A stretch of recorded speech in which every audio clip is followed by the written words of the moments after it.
RSP, the rent-to-server program, also known as the retail server program, is DICE and EA's first-party solution for dedicated servers that all Battlefield games are designed and built to play on. DICE has more or less recently confirmed that RSP will not be there for launch.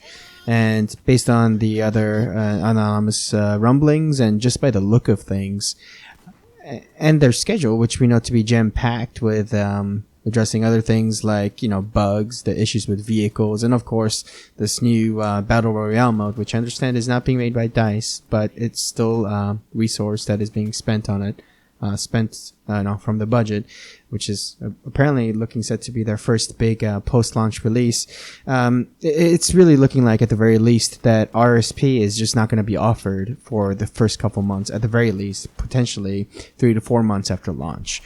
Two chunks of the player base are going to be affected by this. First of which would be, of course, the player-driven clans and communities that used to revolve around the dedicated server culture. That's subject matter that I'll be attempting to tackle in a future upload with people that I feel are better, far better nuanced and equipped to discuss. Now, I'd like to address the other pocket of the player base that are going to be affected by this, which is the competitive community. RSP is more or less essential for the competitive scene to be even allowed to exist, because private servers are a must for things like scrims, practices, PCWs, and matches, and also map reviews and breakdowns. And all of those things are absolutely necessary for a competitive scene to exist, never mind thrive.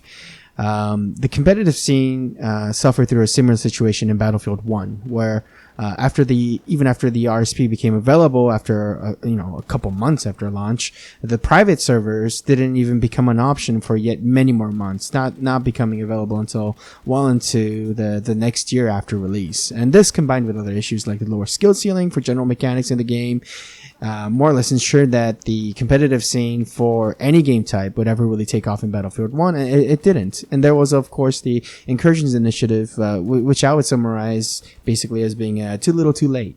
By the time that it went into open development, most players were gone. By the time it began to reach its, final state and so-called the competitive season started to begin, there were little to no players left in the scene. Of the only two regions that DICE supported, Europe and North America, just Europe could barely sustain a single season.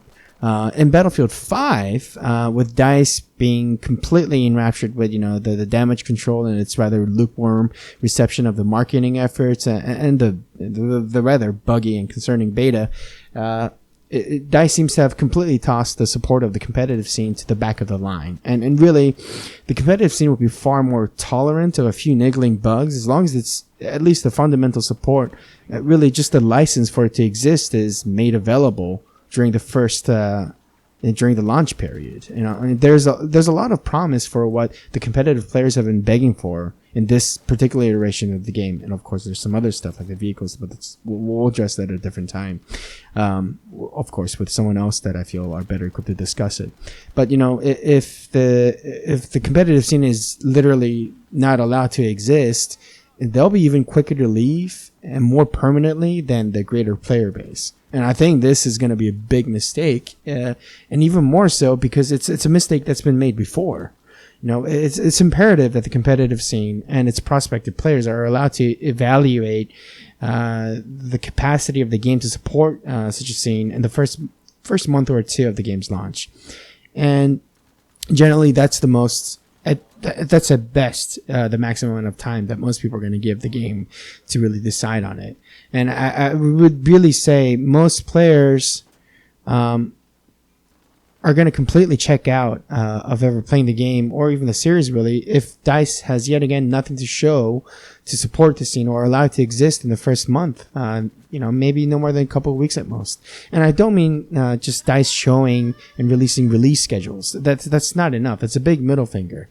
They need to be able to play the game competitively in a competitive environment, which I won't get into other stuff, just at least the servers. And to think that the players are going to come back when the RSP is made available or whatever mode they have planned is available is going to be a gross miscalculation. I think once burned, they're not going to come back or ever come back to take it seriously the way you need them to. The only way I could ever see players come back would be if you throw in an absurd amount of money at the problem. And do you really want to do that? I mean, it's going to be a whole lot cheaper to just allocate the little resources that would be necessary to, at the very least, allow maybe an alternative to RSP to exist. Something like the incursion system, the coded lobbies with perhaps maybe a little bit more stringent timer allowances, so that you guys can save on the dedicated server resources, provided that the damn lobbies don't require to be full for the map to start like you did in Incursions, which is something I still can't believe that developers that built a mode strictly for a competitive didn't consider. But anyways, and I can also appreciate that setting up the back end, not just the technical side of things, but the financial transactional side of things for something like RSP can be difficult and time consuming. But to completely put off having an alternative or some kind of temporary solution for the competitive scene is just, I don't think it's good. I mean, sure, some might argue competitive scene could be dismissed, it could be dismissed as not being important for the Battlefield series. And, if DICE really thought that, I wish it would stop the insincere lip service that we've been getting so far. And really, to DICE, potentially, or anyone who would make that argument, I would actually argue that the competitive players, vault players, are going to give the game the most dedication and ultimately more shelf life for them. And it wouldn't just be the competitive players themselves that keep people in the game. It would also be the aspiring competitive players and the audiences of the competitive scene that would keep playing the game as well. Competitive scene, I believe, is the ultimate in-game content for any good first-person shooter. It doesn't require constant DLC, expensive, content release budgets. It doesn't require constant updates. It's just going to keep people interested in the game for the sake of playing the game itself. It's good marketing. It lets a lot of people invest in the game in a more sincere way than a marketing push. And I mean, it's just, I don't know. I just don't understand why things would be this way if they really turn out the way things are looking. So just consider that, it's the cheapest and the most compelling end game content for a shooter. So consider that for your profit model.